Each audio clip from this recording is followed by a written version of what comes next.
অসম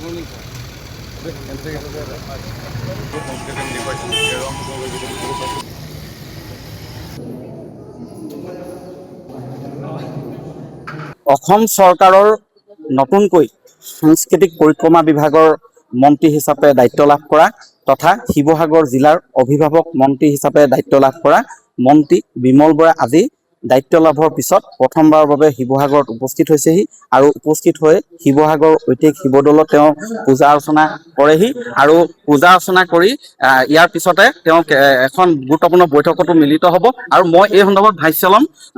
দাদা, আজি দায়িত্ব লাভৰ পিছত প্ৰথমবাৰ উপস্থিত হৈছে শিৱসাগৰত, কি পৰিকল্পনা, কি ধৰণে আগবাঢ়িব? হয়, আমাৰ বিকাশ আৰু বিৰাসত এই দুইটা সমান্তৰালভাৱে আগুৱাই যাব লাগিব। বিকাশৰ দিশেৰে আগুৱাই যাওঁতে আমাৰ ঐতিহ্য, চেতনাবোধ, পৰম্পৰা, ৰীতি নীতিসমূহকো আমি আমাৰ নতুন প্ৰজন্মৰ মাজত চৰ্চা, প্ৰচাৰৰ উদ্যোগ গ্ৰহণ কৰিব লাগিব। আৰু সেয়ে আজি শিৱসাগৰ জিলাৰ অভিভাৱক মন্ত্ৰী হিচাপে দায়িত্ব লৈ আমাৰ উপৰিপুৰুষসকলে আমাৰ এই ঐতিহ্য চেতনাবোধৰ আধাৰ নিৰ্মাণ কৰি থৈ যোৱা এই শিৱদৌল প্ৰাংগণত আহি মহাপ্ৰভু শিৱৰ শ্ৰীচৰণত আশীৰ্বাদ বিচাৰো, যাতে আগন্তুক দিনত শিৱসাগৰ জিলাবাসীৰ প্ৰতি যি মোক দায়িত্ব অৰ্পণ কৰা হৈছে এই দায়িত্ব সুচাৰুৰূপে পালন কৰিব পাৰো। পৰিকল্পনা আছে আপুনি যিহেতু শিৱসাগৰ আহিছো, আজি প্ৰথম আহিছো অভিভাৱক মন্ত্ৰী হিচাপে দায়িত্ব লৈ। নিশ্চিতভাৱে ৰাইজৰ লগত আলাপ আলোচনা কৰিম, সময়ে সময়ে ৰাইজৰ দিহা পৰামৰ্শৰে আমি কেনেধৰণে আমাৰ এই জিলাখনক, ঐতিহ্যমণ্ডিত এই জিলাখনক আগুৱাই লৈ যাব পৰা যায় তাৰ নিশ্চয় প্ৰয়াস থাকিব। বিভিন্ন সময়ত আহিছে, আপুনি বিগত সময়ছোৱাত বানপানীৰ সময়তো আপুনি সঘনাই শিৱসাগৰ ভ্ৰমণ কৰিছে, তেনেধৰণে বিভিন্ন সমস্যাৰ সময়ত আপুনি আহি উপস্থিত হয়। সমস্যাটো আছেই, কাৰণ অসমখনতে যথেষ্ট সমস্যা আছিলে। লাহে লাহে সমস্যাবিলাক আমি সমাধানৰ দিশে আগুৱাই লৈ যাবৰ কাৰণে প্ৰয়াস কৰিছো। মাননীয় মুখ্যমন্ত্ৰী ডাঙৰীয়াৰ নেতৃত্বত, মাননীয় প্ৰধানমন্ত্ৰী নৰেন্দ্ৰ মোদী ডাঙৰীয়াৰ মাৰ্গদৰ্শনেৰে মই ভাবো যে আমাৰ ঐতিহাসিক এই শিৱসাগৰ জিলাৰ এই ঐতিহ্যমণ্ডিত ৰূপ আমি বিশ্ববাসীৰ আগত তুলি ধৰিবৰ কাৰণে আগন্তুক দিনত প্ৰয়াস কৰিম। যিহেতু আপোনালোকে ইতিমধ্যে গম পাইছে যে আমাৰ উপৰিপুৰুষসকলৰ মৈদামস্থলী চৰাইদেউক ইতিমধ্যেই আমাৰ চৰকাৰৰ বিশেষ প্ৰচেষ্টাৰ ফলত আজি ইউনেস্কোৰ ৱৰ্ল্ড হেৰিটেজ চেণ্টাৰ হিচাপে আজি ঘোষণা কৰা হৈছে। মোৰেই সৌভাগ্য আছিলে যে ফ্ৰান্সত গৈ ইউনেস্কোৰ হেড অফিচৰ পৰা সেই প্ৰমাণ পত্ৰ কঢ়িয়াই লৈ আনিবলৈ। গতিকে আমি নিশ্চয় সকলো ৰাইজৰ সহযোগত আমাৰ উপৰিপুৰুষসকলে নিৰ্মাণ কৰি থৈ যোৱা এই শিৱসাগৰখনৰ ঐতিহাসিক মূল্যৱান আমি নিশ্চিতভাৱে লাহে লাহে আমি আগুৱাই লৈ যাব পাৰিম। বিভিন্ন সময়ত এটা অভিযোগ উঠে যে ইয়াত বিজেপিৰ বিধায়ক নথকাৰ বাবেই কিছু পিছ পৰি ৰয়। এতিয়া আপুনি যিহেতু অভিভাৱক, তেনেকুৱা কথা নহয়, তেনেকুৱাটো কথা নহয়। কাৰণ এই শিৱসাগৰ ৰাইজেও ভাৰতীয় জনতা পাৰ্টীক ভোট প্ৰদান কৰিছে, আৰু এনেকুৱা কথাও নহয় যে ভোট দিলেই চৰকাৰে কাম কৰিব, ভোট নিদিলে চৰকাৰে কাম নকৰিবতো, এনেকুৱা কথা নহয়। গতিকে কিবা কাৰণত ইয়াতে আমাৰ দলৰ বিধায়ক যাক প্ৰাৰ্থিত্ব দিয়া হৈছিলে তেখেত পৰাজয় বৰণ কৰিব লগা হ'ল।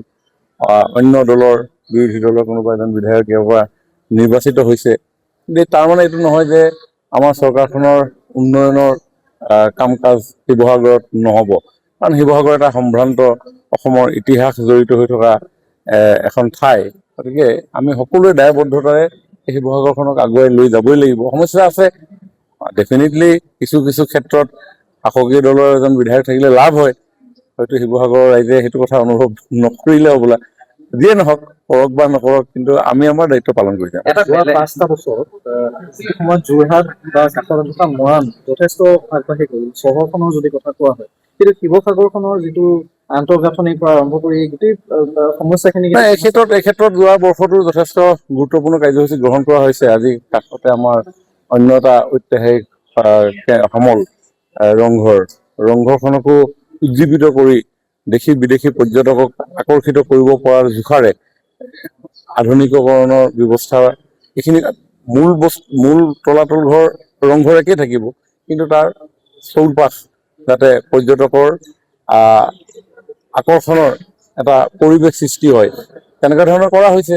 বাট পথসমূহো কৰিবৰ কাৰণে যত্ন কৰা হৈছে। যোৱা ৰাতি মই গোটেই পুখুৰী পাৰে পাৰে 1মান বজাত এপাক ঘূৰিছো, তেতিয়াও দেখিছো যে পুখুৰী পাৰৰ সৌন্দৰ্য বৰ্ধনৰ কামো কৰা হৈছে, পথসমূহ নিৰ্মাণ কৰা হৈছে।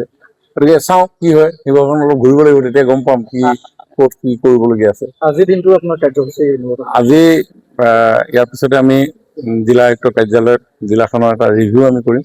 তাৰপিছত আমাৰ দলৰ কাৰ্যালয়লৈ যাম।